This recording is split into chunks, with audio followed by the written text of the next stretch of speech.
ស្រីវិនវិនខ្ញុំជឿថាបងប្អូនបានស្គាល់គាត់ខ្លះហើយគាត់គឺជាបុគ្គលម្នាក់ដែលស្រស់ស្អាតខ្លាំងមែនទែនតែគាត់បានខូចសម្រស់ហើយគាត់បាក់ទឹកចិត្តតែអ្វីដែលអាចឲ្យគាត់ប្រសើរឡើងគឺគាត់រស់នៅជាមួយនឹងធម្មជាតិគាត់ខំកែប្រែខ្លួនឯងនិងខំចាក់ចែងពីភាពខ្មៅងងឹតដែលអាចធ្វើឲ្យគាត់តស៊ូរស់បានមកដល់សពថ្ងៃខ្ញុំបានទៅស្ដាប់ប្រវត្តិរបស់គាត់ពិតជាមានការជូរចត់និងពិបាកទ្រាំនឹងរស់ក៏ប៉ុន្តែគាត់អាចធ្វើបានដោយសារគាត់ខំប្រឹងរិះរស់មធ្យោបាយរស់នៅជាមួយនឹងធម្មជាតិនិងចាក់ឆ្ងាយចេញពីមនុស្សមួយរយៈពេលខ្លីដើម្បីគាត់ព្យាបាលសតិអារម្មណ៍របស់ខ្លួនគាត់ផងដែរមុនដំបូងគាត់ថាគាត់ពិតជាខ្លាចមនុស្សខ្លាំងមែនទែនដោយសារគាត់ខូចសម្រស់ពីការកែសម្ផស្សបន្តិចទៀតខ្ញុំនឹងសម្ភាសគាត់ហើយបងប្អូនអាចស្ដាប់ប្រវត្តិគាត់ខ្លះៗនិងជំងឺបាក់ទឹកចិត្តរបស់គាត់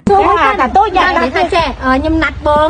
ថាបងអត់សូវដែរបានទទួលគេថតទេតែអត់សុំគិតឯងខ្ញុំមកមួយហេតុអីយើងជាពីជំងឺបាក់ទឹកចិត្តអូជាពីជំងឺបាក់ទឹកចិត្តកាលមុនឃើញមនុស្សខ្លាចហ្មងចានិយាយធំតែដោយសារបងចង់ព្រមជួបខ្ញុំដោយសារយើងដូចគ្នាមែនយ៉ាអូនខ្លាំងជាងអូនរីរឹងមាំជឿបងដូចគ្នាព្រោះឯដោយសារចេះមានតែភាពជំនះខ្លួនឯងដែលយើងអាចតតាំងបានយើងមិនទុកទេអញ្ចឹងអត់មានលីឡងទេគឺយើងសុទ្ធតែនារីរឹងមាំកាលមុនបងដូចជាពិធីកទៅចាពីកូនបងចឹងឥឡូវតាំងតែបងគ្រូណាក់ច្រើនអូនដល់ហើយបងគ្រូណាក់រាចគូនណាក់រាចផងហើយលេបឆ្នាំស្លាប់ខ្លួនផងវាមានបញ្ហាច្រើនពេកចាអីដែលខុសខ្ញុំឃើញច្រើនណាស់ឥឡូវក្មេងគ្រាន់តែមកទៅស្លាប់ស្ដីឲ្យស្លាប់ខ្លួនចាបាត់មួយដ៏ល្អបំផុតយើងយកទៅចែកម្លែកជាមួយនឹងអ្នកដែលគាត់មានជំងឺបាក់ទឹកចិត្តហើយអ្នកដែលមានវិបត្តិផ្លូវចិត្តហើយនិងអ្នកដែលមានជំងឺ depression ព្រោះអីទាំង3អ្នកហ្នឹងគឺ3មុខនេះគឺខុសគ្នាគាត់កំពុងតែឆ្លងផុតខ្ញុំក៏ឆ្លងផុតដូចគ្នាដែរពីអារម្មណ៍មួយដែលយើងគិតថានៅលើពិភពលោកនេះយើងពិតជាអត់ចង់រស់នៅលើពិភពលោកនេះបន្តទៀតតែឥឡូវយើងពីតែអូខេអត់អីទេ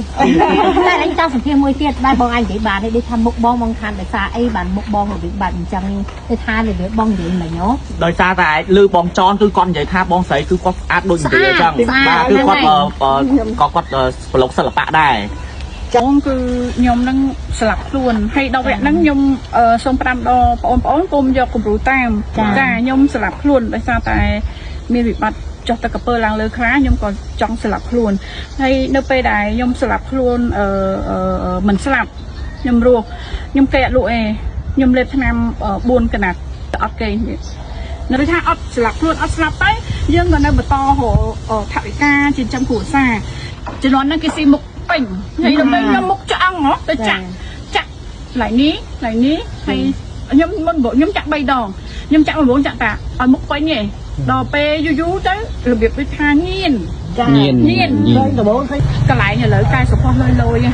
ជឿជាក់ទៅកន្លែងតែមានស្តង់ដារតិចទៅជំនាន់ហ្នឹងដឹងហើយជំនាន់20ឆ្នាំជាងមុននោះចឹងបងប្អូនតែបងអរគុណនោះថ្ងៃនេះបានជួបហើយបានបន្លែមួយចំការទៅតែម្ដងឥឡូវខ្ញុំចង់ពួនឡាក់ណាក្បិតទៅណាយក្បិតផ្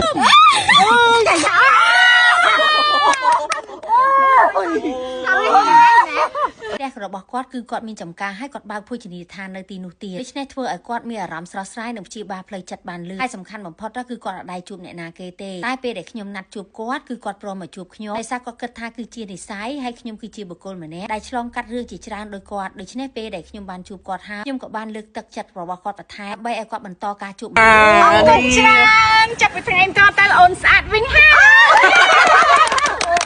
ណែនាំជូនបងនេះគឺជាសម្លេងជូនមុខឡាកម៉ូហើយកំពុងតែមានរង្វាន់រ៉ានរង្វាន់ម៉ូតូរង្វាន់លុយផងដែរថ្ងៃទី11ខែ5នៅសាខេម៉លគឺមានចាប់រង្វាន់គឺពិសេសខ្លាំងមែនតើហើយរង្វាន់ជូនមុខឡាកម៉ូដែលជាបានរកបញ្ហាអ្នកដែលគាត់មានសរសៃក្រហមឬក៏អាឡែកស៊ី